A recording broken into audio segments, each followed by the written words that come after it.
السلام علیکم ناظرین، امید ہے خیریت سے ہوں گے۔ نئے ویلاگ کے ساتھ حاضر ہوں۔ آج بات کریں گے ہری پور یونیورسٹی کی۔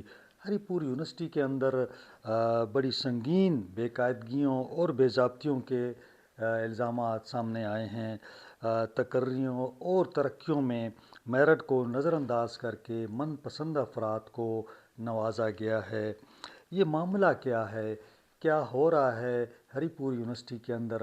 آج اس پر بات کریں گے۔ جو ہمارے سرکاری تعلیمی ادارے ہیں، یونیورسٹیز ہیں، ان میں یہ بے قاعدگیاں، بے ضابطگیاں اور کرپشن جو ہے وہ بہت زیادہ بڑھتی جا رہی ہے۔ اس حوالے سے میں آپ کو تفصیل بتاؤں گا، اور تفصیل میں جانے سے پہلے آپ سے وہی ریکویسٹ کہ چینل کو لائک کریں، سبسکرائب کریں، دوستوں کے ساتھ شیئر کریں، اور یہ بیل آئیکن، یہ جو ٹلی ہے نا، اس کو بجائیں۔ آپ ٹلی بجاتے نہیں ہیں نا، تو اس وجہ سے تو آپ کو نیا پروگرام نہیں ملتا، اور جب نیا پروگرام آپ کو نہیں ملتا تو نئی خبر آپ کو نہیں ملتی۔ تو چلتے ہیں جناب ہری پور، اور ہری پور میں یہ یونیورسٹی ہے، اس کے اندر یہ الزامات، بڑے سنگین الزامات سامنے آئے ہیں کہ بے ضابطگیاں بھی ہیں، بے قاعدگیاں بھی ہیں، کرپشن بھی ہے، من پسند افراد کو نوازا جا رہا ہے۔ اس حوالے سے جو اساتذہ ہیں اور انتظامیہ ہے، یعنی انتظامی عملہ جو ہے، انہوں نے چانسلر وزیر اعلیٰ خیبر پختونخوا سہیل آفریدی صاحب کو، اور پرو چانسلر جو ہیں وزیر ہائر ایجوکیشن، ان کو ایک خط بھی لکھا ہے کہ ایک فیکٹ فائنڈنگ جو ہے، ایک کمیٹی بنائی جائے تاکہ وہ شفاف اور اس کو جو سارے معاملے کو دیکھ سکے۔ جو دستاویزات سامنے آئی ہیں میرے پاس، کافی ساری دستاویزات ہیں جس میں جو جن کو حق ملنا چاہیے تھا، یعنی جن کو پروموشن ملنی چاہیے تھی یا جن کو اپوائنٹمنٹ جن کی ہونی چاہیے تھی، ان کو نہیں دی گئی۔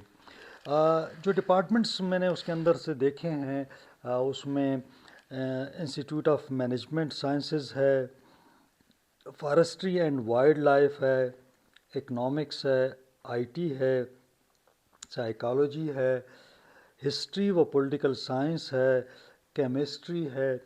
ان میں میرٹ کے برعکس بھرتیاں ہوئی ہیں جو میں نے ڈاکومنٹس دیکھے ہیں۔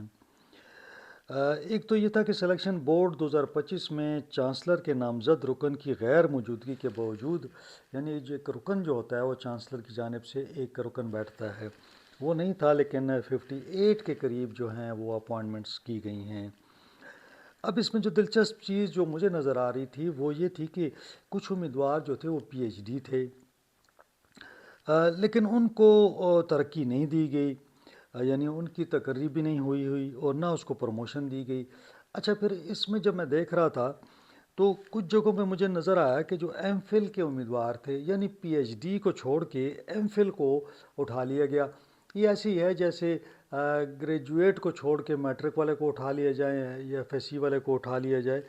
تو کئی اہل جو پی ایچ ڈی تھے اور ان کا بڑا ایکسپیرینس تھا، ان کو نظر انداز کیا گیا۔ اب مجھے حقیقت یہ ہے کہ بعض اوقات یہ ہوتا ہے کہ انٹرویو کے اندر آپ کے 2-4 نمبر آگے پیچھے ہوتے ہیں، لیکن زیادہ اس میں مارجن اتنا نہیں ہوتا۔ لیکن بہرحال اچھا، پھر جب میں انٹرویوز کے نمبر دیکھ رہا ہوں تو اس کی جو تقسیم کی نمبروں کی تقسیم ہے نا، اس میں جو رد و بدل ہے، یعنی کسی کو زیادہ کسی کو کم، اس سے جو میرٹ کا جو ایک بننا تھا میرٹ، وہ سارا کا سارا جو ہے ڈسٹرب ہوا ہے۔ اس سے یہ ہوا کہ جس کے کم مطلب نمبر تھے، جو ان کی ڈاکومنٹس تھے اس کے مطابق، یعنی جو انہوں نے ڈگریاں لی ہوئی ہیں اس کے مطابق، تو وہ انٹرویو کے جو مارکس تھے وہ کم دے کے جو کم قابل تھا اس کو انہوں نے اوپر کر دیا ہے۔ اب ایک آدھ 2-3 مثال میں آپ کو دیتا ہوں۔ مثال چونکہ بہت لمبی وہ ہے، ڈیٹیل ہے، 60 کے قریب ہیں، تو ممکن نہیں ہے کہ میں سب کے نام لے سکوں، تو میں آپ کو 2-3 نام اس میں بتا دیتا ہوں۔ ایک تو میں جب دیکھ رہا تھا اس میں آئی ٹی کے لیے ڈاکٹر داوڑ میرٹ میں اول پر تھے، ٹھیک ہے، جب وہ میرٹ بنا، سنگل میرٹ جو تھا ان کا، اس میں وہ اس پہ تھے۔ انہوں نے چائنیز اکیڈمی آف سائنسز سے پی ایچ ڈی حاصل کی ہوئی ہے، ڈگری انہوں نے کی ہوئی ہے، اور بین الاقوامی اداروں میں پوسٹ ڈاکٹریٹ تحقیق مکمل کی ہے۔ انہیں مبینہ طور پر انتہائی کم نمبر دیے گئے، جب انٹرویو ہوا تو ان کو نمبر بہت کم دے دیے۔ تاکہ وہ ایسوسیٹ پروفیسر کے عہدے کے لیے منتخب نہ ہو سکیں۔ اچھا، پھر 7ویں نمبر پہ ڈاکٹر یوسف تھے، ان کو گریڈ 20 میں ایسوسیٹ پروفیسر منتخب کر لیے گئے، یعنی 1 کو چھوڑ کے 7ویں کو انہوں نے آئی ٹی میں ایسوسیٹ پروفیسر کر لیا ہے۔ ایک اور کیس میں دیکھ رہا تھا، محمد طفیل تھے جو پبلک پالیسی اور گورننس میں پی ایچ ڈی کے حامل ہیں۔ انہوں نے اپنے تعلیمی کیریئر میں گولڈ میڈلز حاصل کیے۔ 18 سال سے باقاعدہ تدریس کے تجربے سے پی بی ایس 18 کے حامل ہیں، یعنی وہ 18 سال سے تعلیم سے وابستہ ہیں، گریڈ 18 میں ہیں۔ اچھا، ان کے نمبر ویسے بھی زیادہ تھے، پھر انٹرویو میں بھی ان کے نمبر زیادہ تھے، لیکن ان کے ساتھ کیا گیم ہوئی ہے، ان کو جو تدریسی ڈیمونسٹریشن ہوتی ہے، یعنی جو وہ کیسے پڑھانا ہے اس کو ڈیمونسٹریٹ کرتے ہیں نا کہ جی کیسے آپ پڑھائیں گے، اس میں ان کو نمبر کم دے دیے کہ بھئی آپ تو پڑھا نہیں سکتے ہیں، تو وہ نمبر کم دے کے ان کو فارغ کر دیا گیا ہے۔ اچھا، پھر کیمسٹری میں دیکھ رہا تھا کہ ڈاکٹر اشرف ہیں، ان کو کم نمبر والے امیدوار کو ترجیح دے کر ان کو فارغ کر دیا گیا ہے۔ یہ میں نے چند مثالیں آپ کے سامنے رکھی ہیں، یہ تو 60 کے قریب ہیں، تو اگر میں ایک ایک کا نام لوں تو میرے خیال میں بہت مشکل ہو جائے گا، بہت لمبا ولاگ ہو جائے گا۔ اچھا، پھر میں دیکھ رہا تھا کہ انتظامی تقرریاں بھی، اس میں بھی بے قاعدگیاں ہیں، بے ضابطگیاں ہیں، کوٹا جو ہے اس کی خلاف ورزی کی گئی ہے، معذور اقلیتی امیدواروں کے لیے جو لازمی کوٹا ہے اس کا بھی کچھ پتہ نہیں چل رہا۔ کئی عہدے جو ہیں مجاز، مطلب جیسا تھا کہ کچھ سیٹیں جو تھیں وہ زیادہ مشتہر کر دی گئیں، تو وہ اس سے بھی کچھ، جب آپ کو چاہیے، آپ کے پاس جگہ 2 کی ہے، تو اگر آپ 10 کے لیے ایڈورٹائز کر دیں گے یا 2 ہے اور 5 کے لیے ایڈورٹائز کریں گے تو وہ بھی ایک ایشو بن جاتا ہے۔ تو یہ اس قسم کے یہ گپلے ہیں۔ ابھی مجھے کچھ لوگ بتا رہے تھے کہ جناب اس کے علاوہ بھی کوئی مالی معاملات بھی بڑے خراب ہیں، کچھ اور جو پروموشنز ہیں اس میں بھی گڑبڑ بہت زیادہ کی گئی ہے، اپوائنٹمنٹس میں تو آپ کے سامنے میں نے کر دیا نا، معاملہ رکھ دیا۔ تعلیمی اداروں میں یہ معاملات جو ہیں نا بڑے سنگین ہوتے جا رہے ہیں۔ یقیناً یہ ایک تو بعض اوقات ایک تجویز آتی تھی جب شاہ فرمان صاحب گورنر تھے، وہ کہتے تھے کہ وی سی جو ہے نا اس کو کوئی ایڈمنسٹریٹو افسر ہونا چاہیے، کیونکہ وہ ایڈمنسٹریشن کا کام ہے، اس نے کوئی پڑھانا تو نہیں ہے نا کہ اس کو آپ لے کے آتے ہیں پی ایچ ڈی، اور وہ تو ہوتا ہے پڑھائی کے حوالے سے قابل آدمی ہوتا ہے، لیکن ایڈمنسٹریشن چلانا جو ہے نا وہاں پہ وہ اکاؤنٹس دیکھنا اس کے لیے الگ سے مسئلہ ہے۔ پھر اس حوالے سے یونیورسٹی آف ہری پور کے ترجمان نے جو ہے ایک اسی حوالے سے جو جواب بھجوایا ہے، میں وہ بھی آپ کے سامنے رکھ دیتا ہوں۔ وہ کہتے ہیں جناب کہ یونیورسٹی کے تمام امور بشمول بھرتیاں، ترقیاں، مالیاتی معاملات، امتحانی نظام، خریداری کا عمل، ٹرانسپورٹ اور انتظامی تقرریاں مکمل طور پر یونیورسٹی ایکٹ اور سینڈیکیٹ سے منظور شدہ قواعد و ضوابط کے مطابق ہوئی ہیں، اور اس کی تمام معاملے کی یونیورسٹی انتظامیہ ذمہ دار بھی ہے اور ہر فورم پر جواب دینے کے لیے بھی تیار ہے۔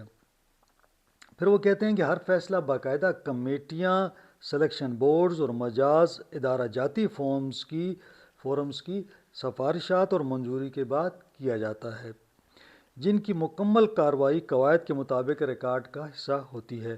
جہاں تک ترقیوں یا بھرتیوں کے دوران نمبروں کے حوالے سے اعتراضات کا تعلق ہے، یونیورسٹی وضاحت کرتی ہے کہ سلیکشن بورڈ کے فیصلے متعلقہ قواعد، طے شدہ معیار اور مجموعی کارکردگی کی بنیاد پر کیے جاتے ہیں، جن میں تعلیمی اسناد، تجربہ، تحقیقی کارکردگی، انٹرویو اور دیگر مقررہ پیمانے شامل ہوتے ہیں، اور ان معاملات میں شفافیت اور میرٹ کو یقینی بنانا ادارے کی بنیادی ذمہ داری ہے۔ اگر اس حوالے سے کسی کے کوئی بھی اس حوالے سے آبجیکشنز ہیں، شکایات ہیں، تو وہ پراپر طریقے سے انتظامیہ سے رجوع کر سکتا ہے۔ یہ تو جناب ترجمان کا ایک بیان تھا، ان کا ایک ورژن تھا جو ہم نے شامل کیا، لیکن میں سمجھتا ہوں کہ یہ جو انٹرویو کے نمبر ہیں نا، ان کا ایشو ہوتا ہے۔ اب سرکاری اداروں میں ایسا ہے کہ 90% جو انٹرویوز جو نمبر ہوتے ہیں 100 میں سے 90 وہ ہوتے ہیں جناب ان کے اکیڈیمک جو بھی کوالیفیکیشن ہوتی ہے، ڈگریز ہوتی ہیں، وہ اس کی ہوتی ہے، تجربے کی ہوتی ہے۔ انٹرویو کے لیے صرف 10 نمبر رکھے جاتے ہیں۔ 10 میں یہ ہوتا ہے کہ اب کسی امیدوار کو اگر آپ چونکہ نارمل امیدوار جو ہوگا 4 سے لے کے وہ 8 تک چلا جائے گا، 9 تک چلا جائے گا، تو یہ فرق ان کا 4 یا 3 کا ہوگا، اتنا فرق نہیں ہوگا۔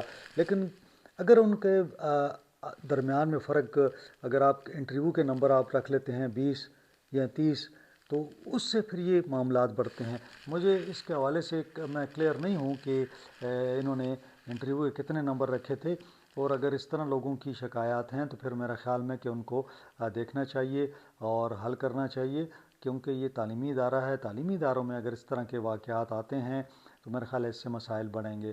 آج کے لیے اتنا ہی، انشاءاللہ اگلے ولاگ میں آپ سے ملاقات ہوگی۔ اپنا خیال رکھیں، اپنے اہل خانہ کا خیال رکھیں، مجھے اجازت دیں۔ اللہ حافظ۔